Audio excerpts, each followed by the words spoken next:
former minister, and founder of Something or Other Publishing. Wade Franson is the host of Created in the Image of God, a series that examines the role of religion in society, from messianic returns to the emotive responses transmitted through our culture. Wade fearlessly addresses reality claims from all directions, objectively exploring their compatibility with Holy Scripture. Okay. Tonight's episode, The Temple Solution, with Bert Lorenz.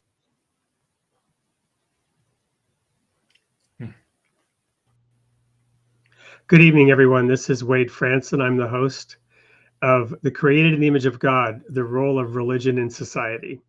Tonight, we have a very special program prepared for you with an author of a unique book, a book that seeks to present an alternate view on something that is so important that the entire Bible is written about events surrounding it.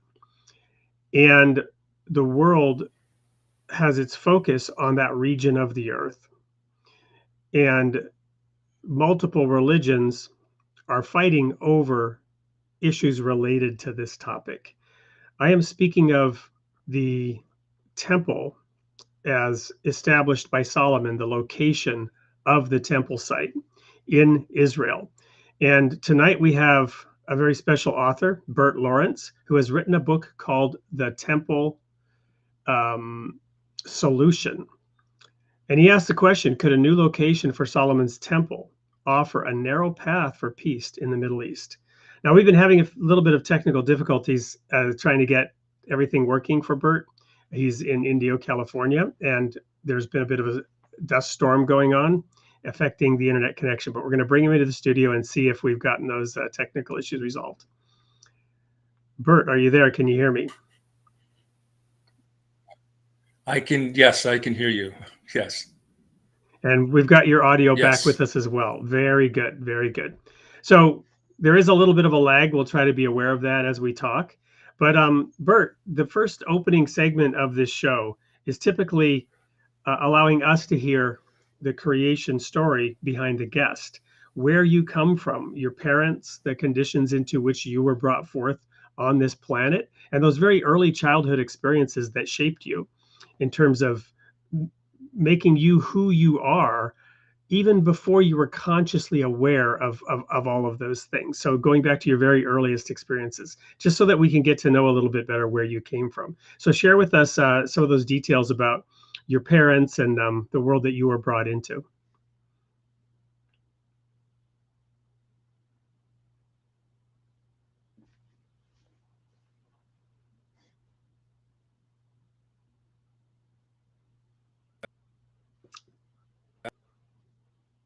Yes.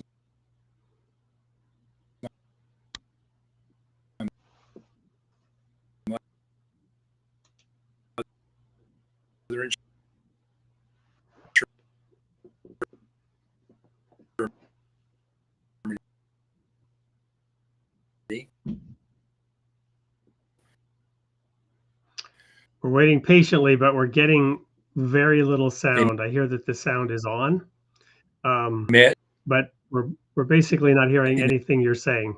Just the U.S.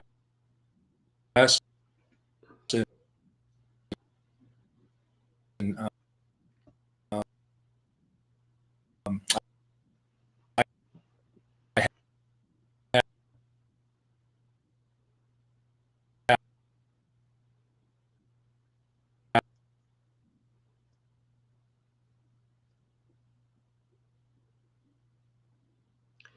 I will try try removing Bert here briefly from the studio and see if that fixes it again.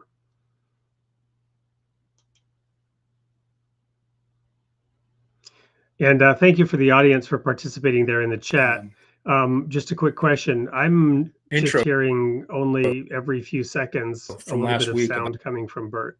Just wanting to make sure that everyone can hear me okay, to make sure that this is on my end perhaps and not on his end. Intro about your sister, and I mentioned that because California care of my sister.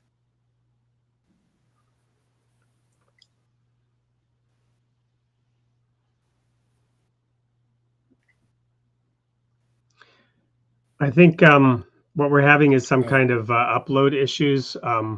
Bert, when I brought you back in Okay, from outside the that's studio, probably I heard. go.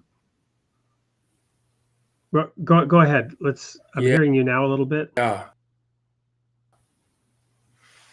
my sister Go ahead. is ill, so it's good to be taking care of her when she needs help. Yeah, I don't think we caught most of that. We So understood that you're. my audio is it's interrupt well, so it makes it a little bit more difficult. Yeah. But I'll fast forward a little bit and say that I had a couple really good jobs growing up where I was given a lot of opportunity to just go out and solve a problem. Where we have like $1 million problem, and I was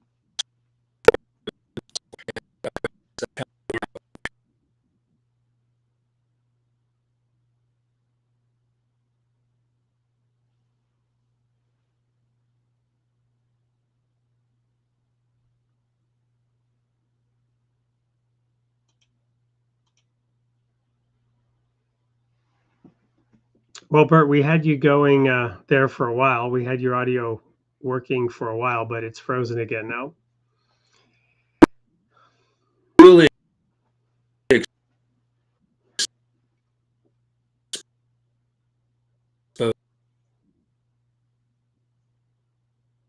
me to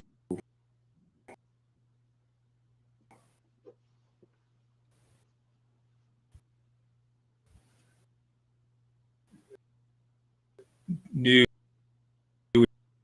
difference in just going beyond my own limitations and understanding.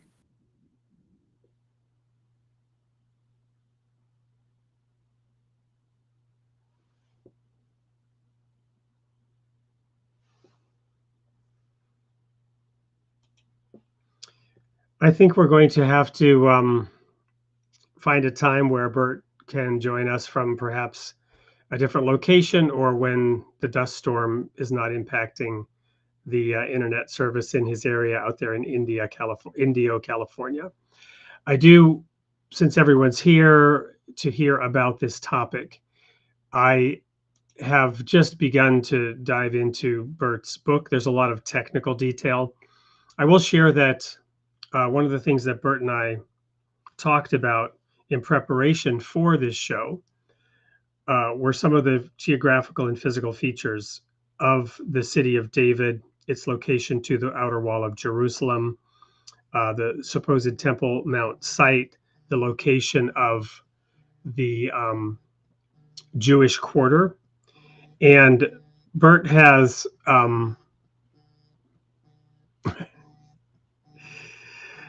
I'm sorry, I'm getting a phone call from Bert now, from which of course I can't really take and continue with my phone and computer and whatnot. So I'll have to connect with him better. But I was actually in Jerusalem many years ago, the city of David, and I was on an archaeological expedition in 1981. Very prestigious project in conjunction with Hebrew University. And one of the things that we noticed was the city of David is not very large. It's a small site. We sometimes read these epic stories in the Bible, but if you've ever traveled to the Holy Land and journeyed around, you understand that the situation is very different than one might get the impression of. Everything is geographically very close, and the physical circumstances are pulled from antiquity, from the book of Josephus and other historical records. And everyone has a theory, everyone has an idea, and they sometimes interpret the facts according to their own theories. And Bert has taken a fresh look at it. I'm getting a couple of people who are suggesting we try this by phone, and I really appreciate that. I think we may try to do that. Let me see if I can bring Bert back into the studio real quick and see if there's been any improvement. Otherwise, we may try the phone route.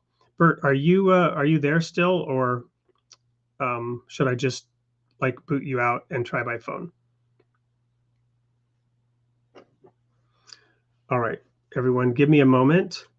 I'll remove Bert and just quickly try him by phone. When you try to do a live show, these things can happen. So I ask everyone to bear with us. We might get this resolved here in a minute.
Is ill, and I'm helping take care of her over here in Indio, California, which is close to Coachella.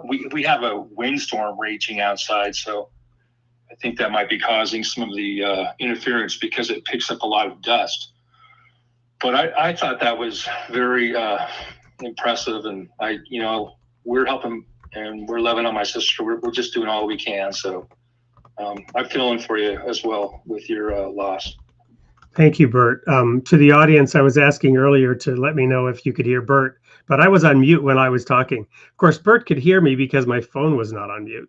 But hopefully now we've got all the audio issues resolved. And perhaps somebody can let us know if Bert's audible through the microphone setup that we have right now. So Bert, tell us a little bit about your origin story, your parents, where you came from, those early experiences that shaped you. We'll just spend a couple of minutes on this because we've already lost a little bit of time, then we'll jump into the material. Okay, sounds great. Right, so my father was born in the U.S. and my mother in Germany.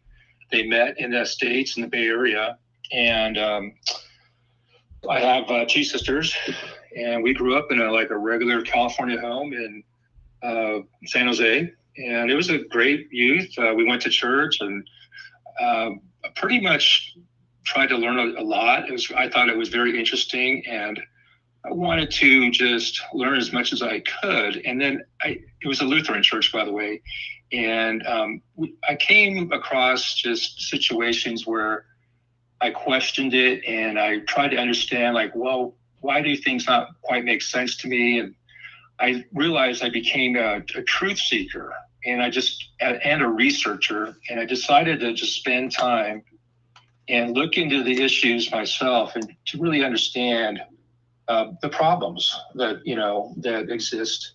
And I didn't really know that there were so many different opinions, especially it goes for everything, religion, politics. I mean, I don't even need to talk about it. Everybody probably knows what's happening, out in the world today. It's crazy. So, but I wanted to say that I was very fortunate as a youth to go traveling to Europe and just be exposed to different cultures and different countries, languages. And I really learned a lot from that experience.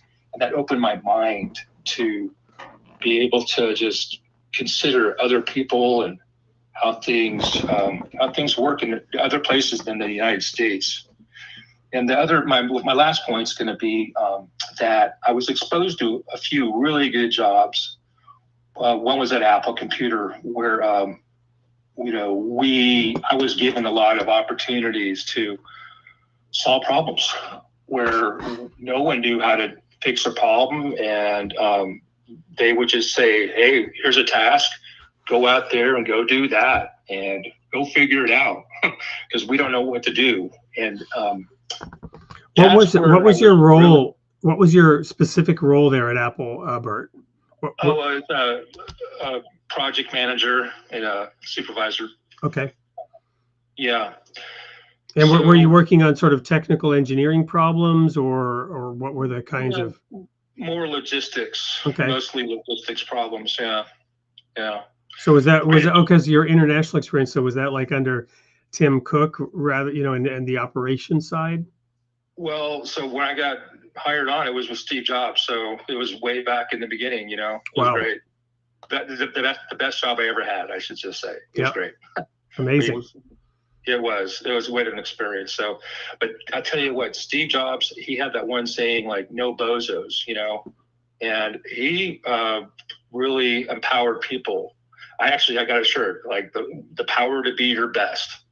And that was one of the mottos that we kind of lived by over there. And nice. It was great, where I really was able to think outside the box. And that's the main point I wanted to make, because my book is basically about thinking outside of the trapezoid, right? The Temple Mount trapezoid area. And so that's probably enough to be said about that. But I really gained a lot of just that researcher's heart to find the truth, especially, and then, and be creative, I should say, as well, from those experiences. Excellent. So I'm going to go ahead and real quick, not to jinx anything and risk the technology here, but I'm going to show the video trailer from your book real quick. Unless you feel that we can just skip that and jump right into some of the facts. What I do want to mention, though, is that we will be making sure that the member in the audience who participates with comments that are helpful, interesting, inquisitive, we'll pick one of those and make sure that audience member gets a copy of your book. But would you want us to show that video that we had prepared, or do you want to just jump right into the topic? No, let's just go forward, because people can go to my YouTube channel and actually access that themselves. Okay. So let's just kind of go forward. Yeah, that sounds great. Well, perfect. So the basic, so tell us, first of all, what do we mean when we say the temple, right? Because there's a first temple, there's a second temple, and then there are people who anticipate a new temple, right? So what do we mean when we talk about the temple? Right, that's a great question. So first temple was the Temple of Solomon, and the second, it was built through the Hasmonean dynasty.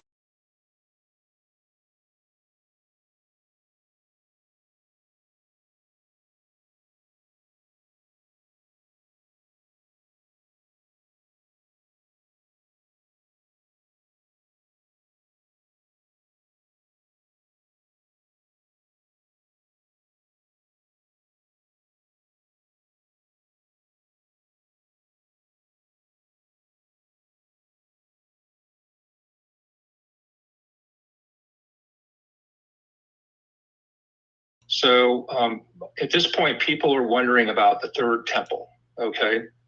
And I'll just, lay it out there already, where at first I thought there would actually be a temple. But after doing some research, I've kind of come to the conclusion that all there probably is going to be is a tabernacle, David's tabernacle, which is like a tent.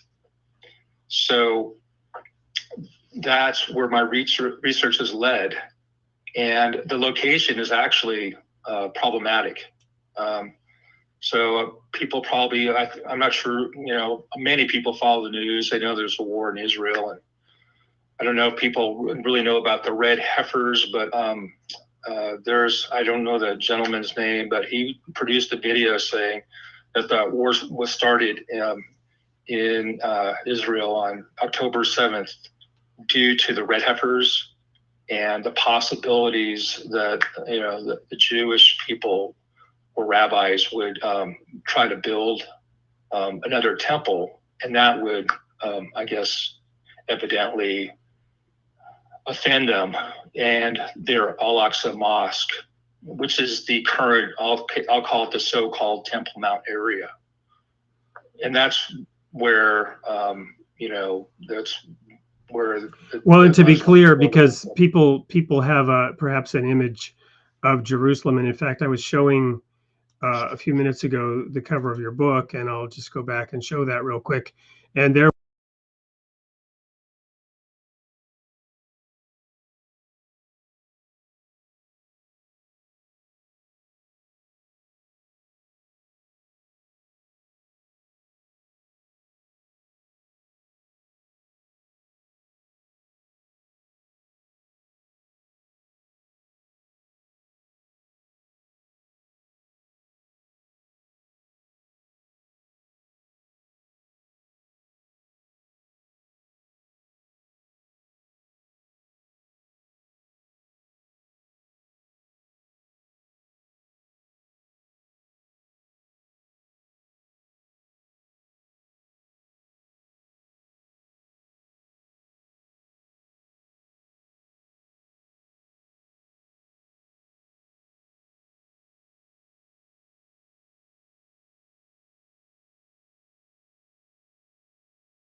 I just realized, could people even hear me, because I was not in the studio myself when I showed the book cover.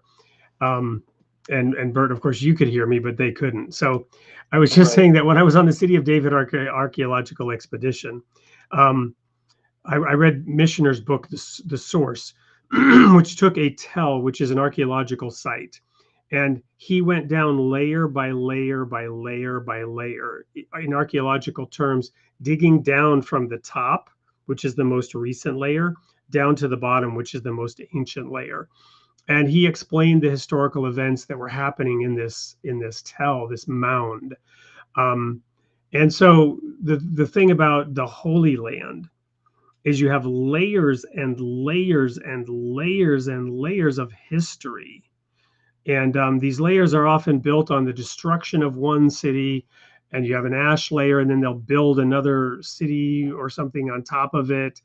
And you get it's like the layers of an onion. You can keep peeling them back. And over the course of the centuries and millennia, you have all these different people who, for different reasons, occupied the land, who did so under different belief systems, under different religions.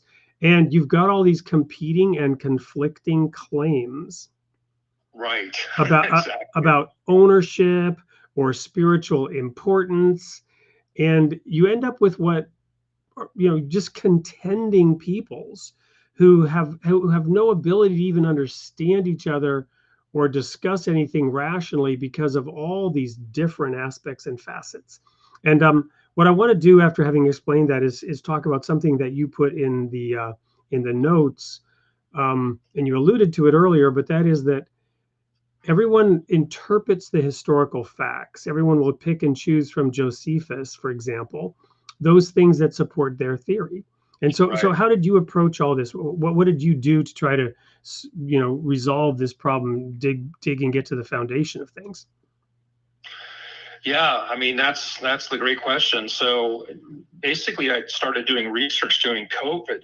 So, in an amazing way, I had more time on my hands. So it's like, well, and Josephus, by the way, is a great source. And what's interesting about it, by the way, I'll mention that many scholars and archaeologists, they like Josephus for some of the information he provides. But he says, oh, no, he exaggerated, about this and that. And the temple, too, by the way, of course. It's like, oh, those are exaggerations. Because they know so much better than he does, right, when he was there. Exactly. Exactly. So that was so very interesting to me. It's like, really? Okay, so Josephus said this. So guess what? I just followed the trail. It's like, well, Josephus said this. Okay, well, and then I needed to do research. It's like, okay, it's from across, from the internet mostly, just so you know. But I was able to just like track down a few, like nuggets, and the thing about it is like one nugget like leads to like another one. Like, look at that nugget. And I want to mention like the first nugget that, it's not the first one I was aware of, but like, just so you know, I sent you that list of about 40 different items that, support my case. Okay. And it's all in the book, of course. But I think number one is there is a synagogue, and there's a Torah niche in it, right? And that's where the Jewish people would place a Torah scroll facing the temple. And just so you know, so today's Passover, and it's the Jewish holiday, and I can imagine that at the Western Wall there were mobs of people facing that massive wall, and right just beyond that is that golden dome. And they liked that right, spot. The Dome of the Rock. Dome of the Rock, but they were in that spot praying because that's the closest spot that they believe that there is to their destroyed temple. So it's like, okay, well, they pray to that location, but around the world, Jewish people pray towards Jerusalem. So in this one synagogue, and just so you know, this synagogue, it was discovered in 1948 after a bombing in Jerusalem. They did the archaeology on it and found that this synagogue was in existence when the temple stood, right?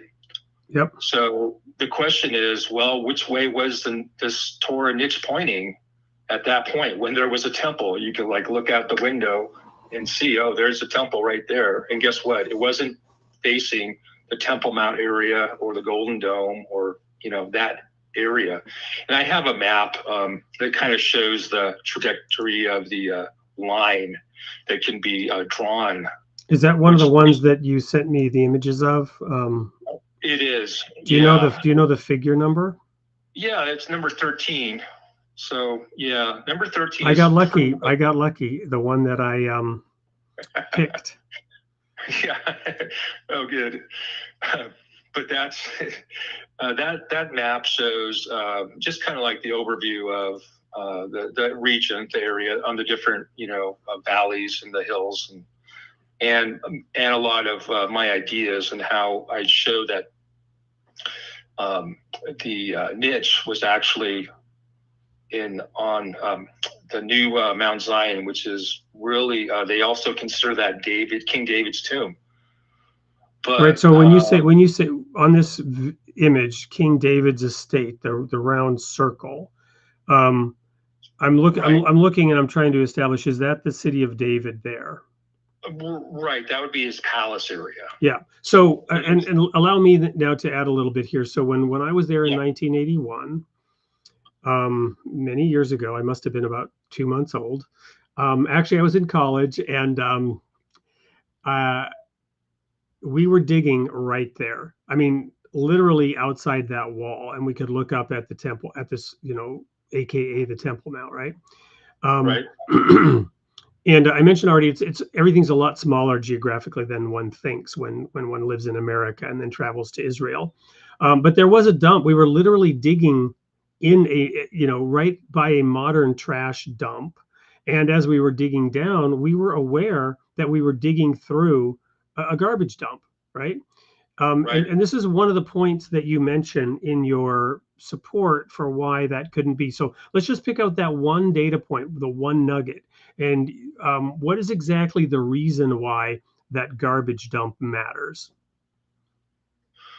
Well, the garbage dump, it's the history, and it's the layers and layers of civilization that you talked about. But I think you also mentioned to me that you were in a place where it was like just deep in that location, but in the Kidron Valley, by the way, it was also like 75 feet deep of dump material. And that just tells you, okay, this has been used for quite a while. And actually, the dump in the Kidron Valley, there's the history of it goes back to, you know, the earliest temple. Right, but you're mentioning that there's indicators that mean the Temple Mount couldn't be where it was because of the proximity to that dump. You know, that, okay, so that didn't quite make it into the book, but that's another. So just so you know, just because I finished writing the book, it's like, well, I might as well just keep on doing research as it comes up.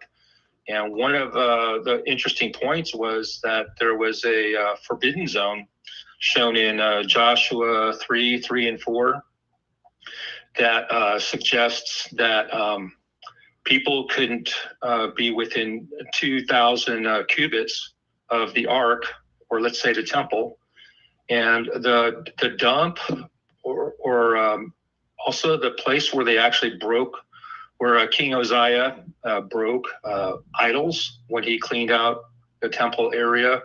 All that needed to be beyond, you know, that distance, which was called the forbidden zone, by the way. Okay, so it was forbidden for anything that was like just, you know, just, I don't know, negative or something that God would not like. So the question that I brought up to you is, right, there was you had to draw a distance between the sacred and the holy, or the holy and the profane, the sacred and the profane. Yeah, and so why would God want to live by the dump? I know I brought that question up to you, because with the current Temple Mount area and that Golden Dome, that dump is just kind of like right down the street, you know, and it's like amazing. It's like, well, then I'm not convinced. That was another good reason that didn't actually make it in the book. But kind of the continuing research says, well, you know what, if you think about it, it makes sense. Yeah, so is there another figure here that you'd like me to show in terms of discussing some aspects of it? Sure. So, you know, what I'm thinking about Moses, actually, the last figure, it'd be 15? I guess 15, 15. So I wanted to make a point, only because in the book, just so you know, audience, I bring up the crucifixion site being on the Mount of Olives, and also suggest that the ark was buried somewhere on the Mount of Olives, by the way. I mean, it's in the book. So, and there are shows, I guess, you know, all over on the internet and on TV that talk about where the ark is, the missing ark. Because guess what? In the end times, that needs to be found. It needs to be located. But what's interesting about figure 15 is that's the top of Mount Nebo looking, so that would be to the west. And off in the distance is the Mount of Olives. So Moses could see the Mount of Olives. I mean, he couldn't see on the other side of it. And your point is that Mount Nebo, as it's called today, is a likely location of Mount Sinai. Is that right? No. So when you mention Moses on Mount Nebo, you're referring to at the end of his life, he was on Mount Nebo and overlooking the Holy Land. Is that what you're referring to? That's exactly right. Okay. All right. So he was able to glimpse the Holy Land before he died. Yep.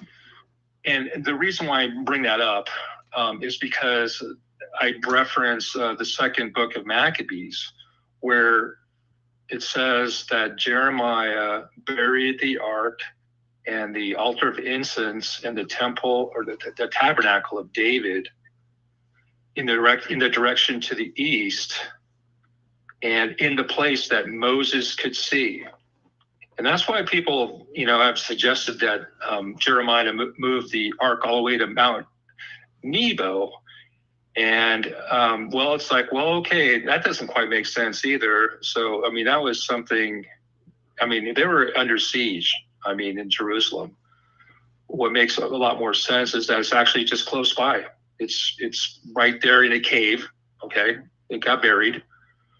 But I suggest it's going to be found on the Mount of Olives. But well, speaking of, kind of piece that together. Yeah, speaking of being found, Yeah. There's constantly new discoveries, right? And Yeah. relatively recently there was a very major new discovery. So again, a little bit of a story here. Way back in 1981, as I mentioned, City of David archaeological expedition, very profound, life-changing experience for me. I'm going to go back to well, actually, I'm going to find one of your images that maybe shows a little bit more clearly. Here we go, City of David. So we're looking at figure 2, or the threshing floor, the earthwork, City of David, Mount Moriah. So Yeah. so we're there on City of David, and you see how this is all kind of on a hill. And when we were digging, we were outside the wall. It had been, kind of, there was this big dispute actually that it was supposedly an ancient grave, or an ancient cemetery that we were digging in, and the Orthodox Jews were there, and there was actually a little bit of violence involved while we were there. I've got pictures of it, even way back then. But about a year and a half ago now, I took my family to Israel, and we visited the City of David area for the first time since I was there in 81 that I'd been back. And there is now a somewhat modern archaeological museum built up around the dig that I was involved in. And it was quite an amazing experience, especially considering that they have a 2-lane highway now built around that whole part of the city. And they've maintained some of that archaeological work underneath the freeway, actually. And the way in which the modern city has continued to grow up around that archaeology is amazing. But part of the reason that we were doing that dig was to make sure that this was thoroughly excavated and researched before that freeway went in, right? So in the modern nation of Israel, they're taking great pains to research and document every inch of soil in some of these areas to try to reestablish the truth of history. And the reason I bring this up in this context is we were able to do something that was unheard of back when I was there, which was visit the Pool of Siloam. The Pool of Siloam was in dispute. There were many who said, the Bible can't be trusted because they had never found evidence of this Pool of Siloam, and which threw the whole gospel account of John into question. And I remember my 15-year-old daughter that we had to pull out of school to go to Israel. I forget if it was her history teacher said, you know what, I'll give you credit if you just bring pictures of me, of yourself actually being at an archaeology site. I want to know that you're not actually going to Disneyland, that you're really going to Israel and visiting an archaeology site. It seemed a little bit suspect, or sus, as my kids would say. So we have pictures of her at the Pool of Siloam, and it was just amazing. Because, okay, here's the next generation, and lo and behold, this brand new discovery that once again, against all odds, validates the story of the Bible. And because they found it in the location, they were able to reinterpret certain events of the Bible and find out that the Bible was indeed even more accurate than they had been led to believe. They'd missed a few points, but by finding the actual historical geological reference in real life, suddenly the picture made sense again. Yeah, that's amazing. So, yeah, as I understand it, the Israel researchers and archaeologists, they've won awards for doing exactly what you said, for like digging through and being meticulous and just finding a new system of protecting the environment the way it is. And I think one of the examples I have in my book as well is the Pilgrim's Path.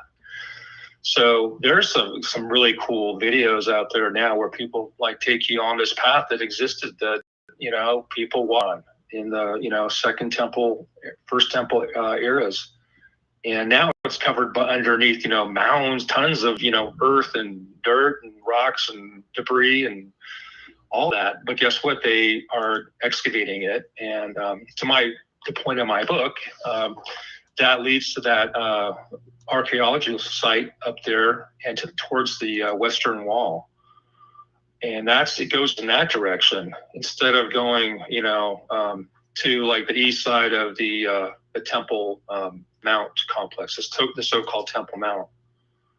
So are you? I'm looking now again through your images, and sorry that you're not actually in the studio.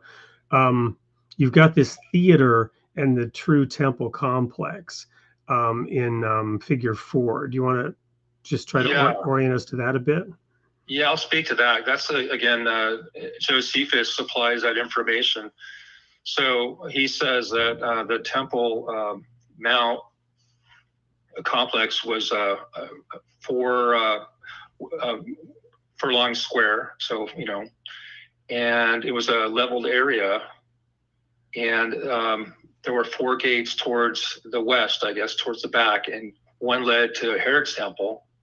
And another one led around the corner down the hill to the area that looks like a theater. So I have that old picture that just kind of shows you, well, you know what? This looks just like a theater right here in the landscape. It's like, how can you miss that? And that, so that's one of the examples where it's like, well, that makes sense too. That's like another check. It's like, well, it sounds like Josephus got that one right. Well, and so you've got in this picture, the Dome of the Rock up there to the upper right, and the supposed temple site, is that right? Or is that, no, that's the Al-Aqsa Mosque then? Right. Actually, it's both. So in the far distance, there is the Golden Dome is like kind of right on the edge of that picture. And it's harder to see, but they're both on there. Yeah. Okay. Well, what I'm going to do now, Bert, is go to a quick commercial break. We had some interesting comments in the chat about prophecies and, Jesus' feet splitting the Mount of Olives right down the middle, and whether that referred to his first or second coming. I want to share a little something with the audience as well, based on my own research. And, the audience knows I have an undergraduate degree in biblical theology, and spent my whole life studying into these various topics. One of the things that always struck me was, the conflict in Jesus' day, right, when he came the first time, and the disputes around whether he was or wasn't the Messiah, and even the confrontation with Pilate, do you say you're a king? And he said, you say that, and they say that, was he or was he not a king? Well, the reason that was such an issue is that's what the Jews in that day were expecting. They were expecting the Messiah, but the Messiah was to come and be a conquering king, because we and if you know the story of William Miller in 1844 and the Great Disappointment, everyone was looking for the return of Jesus, the second coming, to come down from heaven and take over the kingdoms of this world, and establish the kingdom of God on earth at that time. And that's what the Jews were expecting, that he would come and overthrow the Roman occupation, the Roman rule of Palestine, as the Romans called it, which was their ancestral homeland at the time, and they were living there. But in the Hebrew scriptures, so the so-called Old Testament, you have these conflicting visions or descriptions of the Messiah. Was he to come and suffer and be crucified and die an ignominious death? Or was he to come and be the victorious King of Kings and Lord of Lords? And of course, spiritually, you can say, well, he did both, right? He came to suffer and die, and yet he was ascendant because he overcame sin. He resisted Satan. He won the great spiritual victory.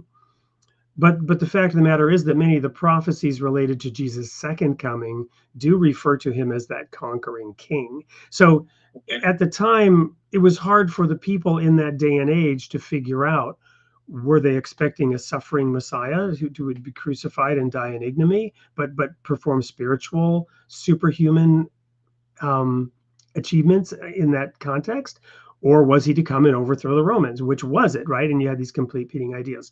So these things have still, like the discovery of the pool of Siloam, there is still the possibility of doing research and understanding these things more fully. So long-winded introduction to this next video, which I want to share, which is a book, as you mentioned, it's Passover, The third volume of Eileen Maddox's The Coming of the Glory is also being published today. And it's interesting, this is episode 95 of the Created in the Image of God show. And there's this thing about 95 prayers that has some interesting significance to many of the people in the audience here.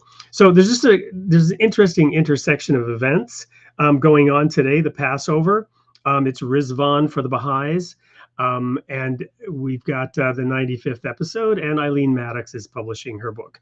All of these things, varying degrees of importance. I don't mean to equate them one with the other, but nonetheless, with that sort of rambling introduction, I'm going to now play the video for Eileen Maddox's final book in the trilogy, The Coming of the Glory, which explores the Hebrew Bible and provides explanations about these prophecies. Stay tuned. Don't go anywhere. We'll be right back with more of Bert Lorenz.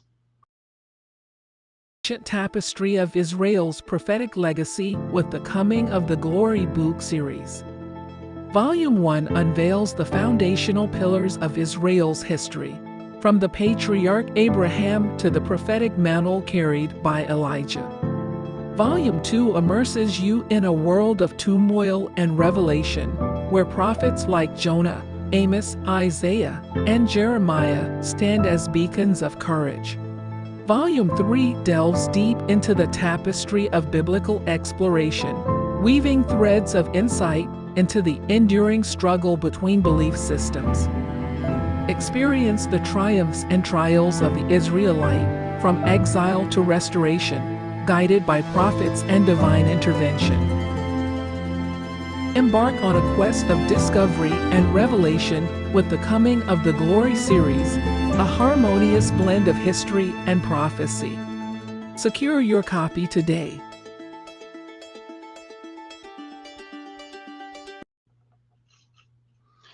Welcome back. It's Wade Franson, host of the Created in the Image of God show, and I'm here with Bert Lorenz, not actually in the studio, but by phone. You still there, Bert? Yes, I am. Great. I'm going to go ahead and put up the QR code for those who want to order that book. We'll, of course, also, I showed earlier the cover of Bert's book with the QR code to order that, and we'll do that as well again here. But given that Eileen's book is being published today, there's a special discounted offer which ends tomorrow. You can scan that QR code there, and it'll take you directly to the website. I'll also put it in the chat. So Bert, what's your view of the prophecies of Jesus, his return? Do you have any particular perspectives on that, and how does that play into your book, The Temple Solution? Yeah, well, I'll say absolutely. So, right, I think we're in the end times. We're approaching, and the way I look at it is we're heading into the millennium.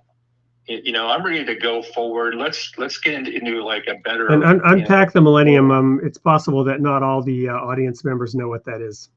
Oh gosh, so that's the 1,000-year reign of Jesus Christ, where you can call it the utopia, but it's just going to be the world where the world works the way it should. With people, first of all, recognizing God, but also just being civilized and being kind to another and just being faithful. And it's just like the utopia really is how it's presented. That's where you hear about those verses. So the ox and the wolf, the lion and the lamb will lay down, Isaiah 11. It's the wolf and the lamb, but yeah, right, yeah, right. It's that period in time. But I mean, but that comes after like the end times. Right, the lion will eat straw like the ox, and the wolf and the lamb will lay down together. Oh, there you go. Yeah. So I believe we're approaching it. But we're not there yet. I think a lot still needs to happen. But so since you mentioned it, so on my website, I actually produce a little timeline. My website is bertlorenz.com. I have a resources page, and under that, there's a PDF with a one-pager with like several pages of references. And my position at this point is that square one on that map is that Jesus is where he's at. He's at the right hand of God, and I don't think he's going anywhere until an obligation or a condition met. There's this word until. So stay. And what is it? Psalm 110. Stay at my right hand until your enemies are placed under your feet. So you need to understand, well, what does that mean? What does your feet mean? Well, I think that's, heaven is God's throne and earth is his footstool. And I'll just say he's the enemy. So when does he get thrown down, to earth? So he's not going anywhere until then. And so that's one of the big signs I see, on the horizon. But if anybody is interested in my timeline, I wanted to say, I want at some point want to actually get a little podcast going. It's something I want to discuss, even with this book too. I'm glad to have this experience today because I want to just create like the open dialogue and conversation. It's all about talking about it and trying to discern what the truth is. And I'm offering a plan, so I hope people can kind of resonate with that and just realize, hey, there might be a solution to this one problem. I mean, there's numerous problems out there, but my mind kind of engaged this single problem, like, well, how can that be solved? Because that seems impossible. Okay, so that's kind of my thinking behind the book as well. Yeah, and let me just sort of double down and emphasize that if we go to the Word of God and we diligently study it, we knock, we seek, we ask with an open mind, the answers are there. The answers are there in the Word of God. They can be found. And the deeper you dig with that childlike, not a childish, but a childlike attitude. Jesus said the kingdom of God will be inherited by little children. You must become like the little child. You must be childlike. Children have a natural curiosity. In a sense, they might be a little gullible. They'll believe what the adults tell them. We end up believing in Santa Claus and the Easter Bunny, sadly. We didn't teach our children actually that any of those existed, to not ever betray that trust. But the point being that God will reveal. He will, provide answers to those who diligently seek him and who tremble at his word. Yeah, in his time too, by the way. Well, so. Right, but his time is also, it's sort of like if you look at the march of history and the march of civilization, people learn things when they are brought to their knees. And let me put it differently. If you look at the Bible going all the way back to the book of Genesis, you have this serpent, right, symbolic of the devil, in the Garden of Eden. When you get to the book of Revelation, you have a dragon. And the thing is, the dragon is the serpent grown up. How does the serpent grow up and turn into a dragon? Well, when enough people listen to the whisperings of the satanic impulses and ideas, when they eat of the tree of the knowledge of good and evil, and they allow themselves to be swayed and taken away by their lusts and their desires, as it says in many other scriptures, they go astray and they adopt false gods. They come up with false ideologies. The next thing you know, you have a Hitler, you have a Stalin. Now, when enough people listen to their own, whispering impulses rather than humbly going to the Word of God, they give political power to the wrong, to the negative, to the lie. And that is when the dragon emerges, right? And real havoc is wreaked.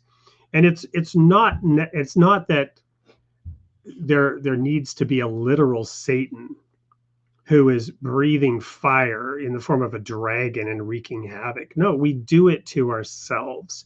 So you talked about the millennium emerging with the ability to send man to the moon and astronauts to look at this blue jewel in heaven. floating in space.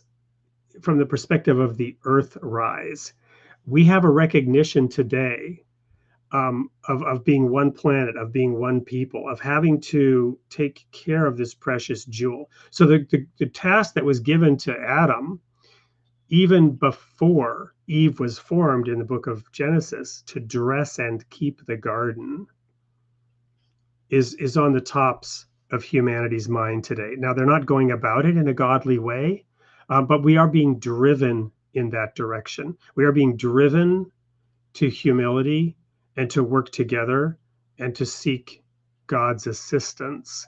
At least that's how I view things, and in order to counteract these problems. So it is being brought about, and it can be brought about by us humbly going to the Word of God and seeking His guidance and His advice to handle the insurmountable problems that are insurmountable exactly because large numbers of people have become godless and have completely gone astray. Yeah, I mean, those are some great points. I think we all actually work together, and it's like a big puzzle. I mean, there's a bunch of pieces. Amen. And guess what? We need every piece, by the way. Right. So we all kind of fit together. We all are different, of course. We all have our talents and weaknesses, but we actually need each other to make it all fit together. And what's amazing is, people, that's why I said I like traveling, because you're exposed to just different ideas and people, and just with the way people think differently all over the place. So yeah, we need each other to kind of like figure this one out and get it right. Well, speaking of pieces of the puzzle, we've got a request from the audience that I ask you your view of Ezekiel's temple vision in Ezekiel chapters 40 to 43. Right. So that would be the millennial temple, during the 1,000 years. And if you look at the measurements, it's a huge complex that wouldn't even fit on the so-called Temple Mount. It's like 5 times the size of that. But that's going to get built, in the millennium. Well, then later in the book, I think it's the book of Revelation, you've got an even grander vision where it's a cube, right? It's not just 2-dimensional, but it's also 3-dimensional. Right. Although it could be a pyramid, so I'll throw that out there. True, very true. Yes, could be. But right. One at a time. So in my book, I do mention the tabernacle, and I think that's the next, sacred place that's going to be erected. And my book suggests the Jewish quarter is where that's going to happen. But guess what? It needs to be found first. So, but it was buried. It's in that cave with the Ark of the Covenant and the table of incense. So these are all things that still need to happen, that are on the horizon. So until these pieces, fall into place, you can judge for yourself, how long it's going to take. But the whole red heifer issue, that's a huge problem. It caused a war. And that's something that the Jews say they need to get that sacrifice or that ceremony done, is what it really is, to purify the next temple area and the people and the temple and everybody. Yeah. Well, so I gave a presentation just a few days ago on Zerubbabel, and rejoicing when one sees the plumb line in the hand of Zerubbabel, right? You're familiar with that from Zechariah? Yeah. Yes. And the books of Haggai and Zechariah. So I'll just throw this out here. We're not going to have time to talk about it today. We might have you back on the show. And this is in the spirit of puzzle pieces, right? Okay. So in Isaiah, it talks about, I will set up an ensign to the nations, according to the King James Version, right? A sign to the nations, a banner. And when that is set up, then the Jews and the remnant of Israel, because people don't know this, they don't realize it, but the first time the word Jews is mentioned in the King James Bible, they are at war with Israel. because the Jews do not equal Israel. There was a two nations, right? After David, you ended up with the southern and the northern kingdom, Israel in the north and Judah in the south. And there were two separate waves of captivity, with the northern kingdom going into captivity in the Babylonian captivity. And that's where we end up with that phrase, the lost 10 tribes. Mm-hmm. So the scattered remnant of Israel are what would be gathered back in the Holy Land, because they're lost to history. And then you have the Jews, who were the southern kingdom of Judah, who lasted a lot longer before they went into captivity. But they were the tribe that was more faithful for a longer period of time, or the nation. There were two and a half tribes, whatever, versus the 10 tribes. And they retained their identity. That's why the Holocaust was able to happen, because they were not the lost 10 tribes, and therefore they could be identified, and a gold star could be put upon them, because they stayed true to the Sabbath day, which helped them retain their identity. They stayed true in that sense to some aspects of their covenant, which is why when the time came that the nation of Israel could be reconstituted, it was possible because they had retained their identity. Now, the point is, and I'm just throwing this out there for reflection, I'd be interested in looking at your prophetic timeline, because it's my opinion that in the prophetic timeline, the times of the Gentiles ended in 1844. And you have the first telegraph message, which President Lincoln called the telegraph, which he used during the Civil War, the war that ended slavery in 1863. There's a whole nother layer of the onion skin there as to that timing and the freeing of the slaves in 1863. But regardless, he called them lightning messages. And he said he communicated with his generals using lightning messages. So the first telegraph message was a lightning message that traveled like from east to west, or maybe it was west to east anyway. It's in conformity with the message in the book of Matthew. Like lightning, it would travel from east to west, I believe it is, or west to east. And Samuel Morse chose the phrase, "What hath God wrought?" as the first telegraph message. So you dig into that, and it's Numbers 23, verse 23, and it was sent on May 24th, 1844. And the full verse, there are different translations. There's an obscure translation which starts out like this: "From this day it shall be said." From this day it shall be said. Now, every translation basically says the same thing, but it says,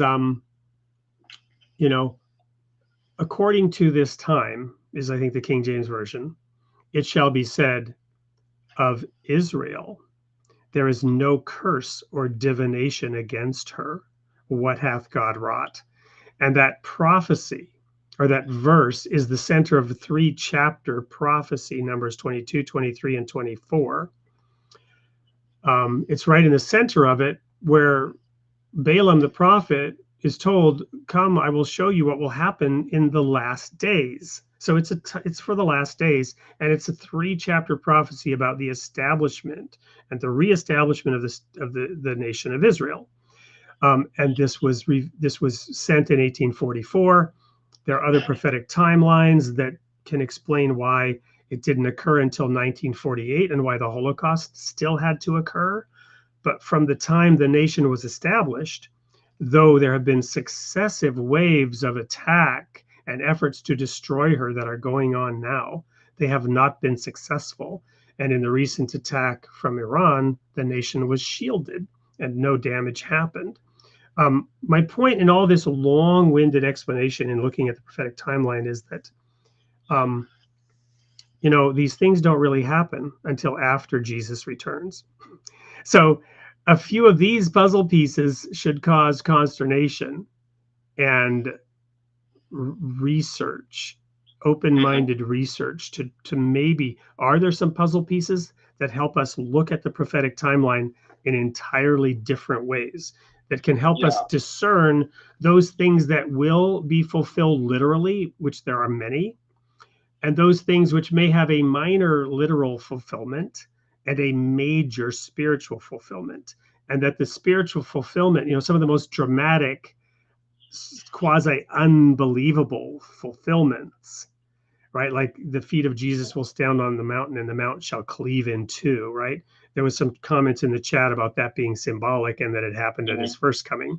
I won't comment on that right now, but once the puzzle pieces fall into place, like the discovery of the pool of Siloam, suddenly, you realize, oh, this blue piece, I thought it went down here in the ocean. It's actually up in the sky. Yeah. Hey, I have one more good one for you here. So talking about those pieces. So after doing research, once again, I've come to realize that we're on like the 7-year, cycle plan, the 7-year Shemitah cycle. And I believe you're talking about the 7 times 7 that leads to the year of Jubilee. Well, that's part of it too, but I want to go back to Joseph real quick. Okay. Egypt. So there were 7 good years, and then got it. Years of famine, right? Yep. So I'm going to present that. Guess what? That's how God counts. He has 7 days in the week. He counts in 7-year increments, and every 49th is, like you said, the Jubilee year. But guess what? Those 7-year increments haven't stopped. They just kept on rolling on. So if you can figure out, hey, well, where are we on that 7-year, increment plan? You'll have a better idea. And actually, I bring that up in my timeline, by the way. But I want to suggest that Jesus arrived in 27. On the scene as he was born earlier, of course, but 27 is when he entered his ministry, and that was again on that 7-year cycle increment, and it's continued. So guess what? A couple years ago, there was the completion of that 7-year cycle, and there's going to be another. We're in one right now. We're like a few years into it. But if you look at tribulation, guess what? That's a 7-year cycle too. So you can almost do some math. It's like, well, okay, if the tribulation 7 years, but it can't just start any day. It has to start like at the beginning of one of these cycles. And that's what I want to suggest to the audience today. Interesting. Fascinating. Well, I think we're now like deep into prophecy rabbit hole, which is fascinating. I love to do that. But it may be a little off point for the audience for tonight's show, which is awesome. And blame me for going there. I'm not. I appreciate that you said that. I think we had actually Steve Keen on the show some time ago. I believe on this show talking about that year of Jubilee and the economic cycles, right? And what would happen if we had that debt forgiveness built into our society. And you can go back through economic history and show that every 50 years or so, there's this gigantic boom and bust cycle, and it wreaks havoc. And the more complex the world becomes, the more dangerous those boom and bust cycles become. I heard today, for example, I read an article that the IMF has warned the Biden administration about the massive spending that's spiraling out of control in this election year. And when the International Monetary Fund starts saying, hey, you're fiscally irresponsible as a nation, and keep it up, and inflation will spiral out of control. There's a lot of manipulation of facts and data, especially now as we're nearing an election year, because the question is always, well, are you better off than you were 4 years ago, right?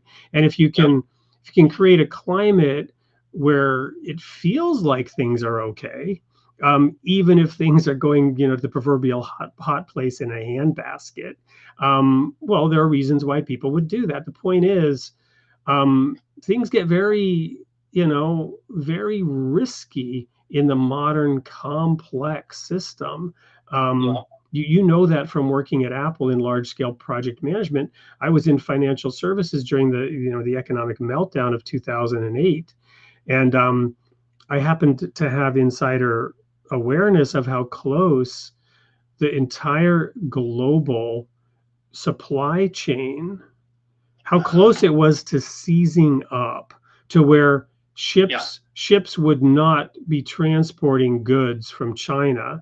They would be stuck because the system was collapsing, and which would lead to the collapse of all the manufacturing, because goods would just be piling up and not getting to consumers. And with the very sophisticated financing and debt system, this causes a chain reaction. It's like you're driving down the road at 60 miles an hour, and suddenly your engine seizes up and you lose control of the car, or your heart literally stops and you have a heart attack and the whole body dies. The circulatory system of our economic system in today's complex world, once the internet starts shutting down and online banking starts shutting down, and even during the pandemic all the stores were shut down, things are getting very, very risky. And to manage the complexity of modern society, we need to implement solutions that don't lead to these excessive boom and bust cycles. And guess what? There it is right there, way back in the books of Moses, a system so advanced that if we had it built into our economic system of debt forgiveness every 7 years and a return of land to the families that own that land, giving it back to the people every 49 years to avoid the extreme aggregation of wealth and capital in the hands of a few. But if you don't have that built into the system at the granular level, there's no solution. So how did they know that? How did the Hebrews of 3,000 years ago know this stuff? Obviously, a divine revelation. Right. And I just want to interject and say, I'm going to plan on that happening during the millennium. And maybe that's what's going to help bring about utopia, is we actually, the world is on that system right there. The Jubilee happens every 49 years, right? We shall see. But anyway, Bert, I think we're near the end here. I'm going to, this has been an interesting show. To have to do it this way, I'm glad it worked out. Apologies to the audience. Thank you for sticking with us through this unusual metaphor. I'm going to invite you to send some emails to me with your comments from the show. I'll put my personal email in the chat. I haven't done this before, and but I want what I'd like is for some of you to just email me. There it is, wade@soupllc.com. I'll also show it on the screen. Send me an email and tell me what you liked about the show. Tell me what you'd like to hear more about from Bert, and we'll make sure that we'll pick one of you and get the book to you. Since Bert's not here in the studio, can't necessarily see the chat, it's just going to be a little bit hard to get him to pick a favorite and send a book out. Thanks for doing that, Wade. And thanks for everything, by the way, and making this show happen. I mean, under difficult circumstances.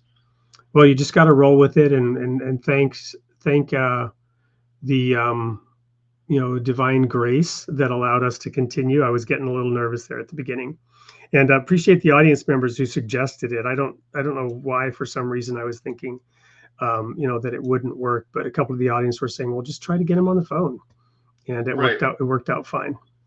Perfect. Any last words for our audience, Bert, before I just take care of the one final housekeeping item, which is to announce next week's guest? Right. Just to say, we're all in this together. We're, children of God, and let's just keep going forward together and realize that we do need one another. And pray for my sister. She needs healing. And I'm sure there are a lot of people who need healing as well. But just have a big heart for doing what's right and finding the truth. Wonderful. Thank you so much, Bert. And let's remember Andrea in our prayers. So next week, same time, same place, 8 p.m. Central Time, we will have Eric Brazow. Eric Brazow is a researcher on Islam. And the topic is Muslim reformers versus fundamentalists. Eric specializes in helping people accept the reality of Islam's contribution to Western civilization. What is this reality? What is the reality of Islam in the West? He says the reality of Islam in the West is what Muslim leaders in the West say the reality is. His book, Muslim Reformers versus Fundamentalists, tells us clearly what 97% of mainstream Muslims say Islam is. So this whole topic of the name of the show, Creating the Image of God, the role of religion in society. When we have movements of populations, when we have religions coming together, when we have coexistence, when we have a multicultural society, it leads to stresses and difficulties and challenges. What's real? What's false? Eric has a unique perspective, and it should be very fascinating. We've had imams on the show in the past. I've contributed to the Interfaith Library. We're very supportive of the idea of religious plurality, and that God has worked in mysterious ways throughout human history for all peoples of all times. Eric presents a unique perspective on this. You don't want to miss episode 96, Eric Brazow, Created in the Image of God, Tuesday night, 8 p.m. Central Time. So with that, until next week, thank you, Bert. Thank you, audience. May God be with you.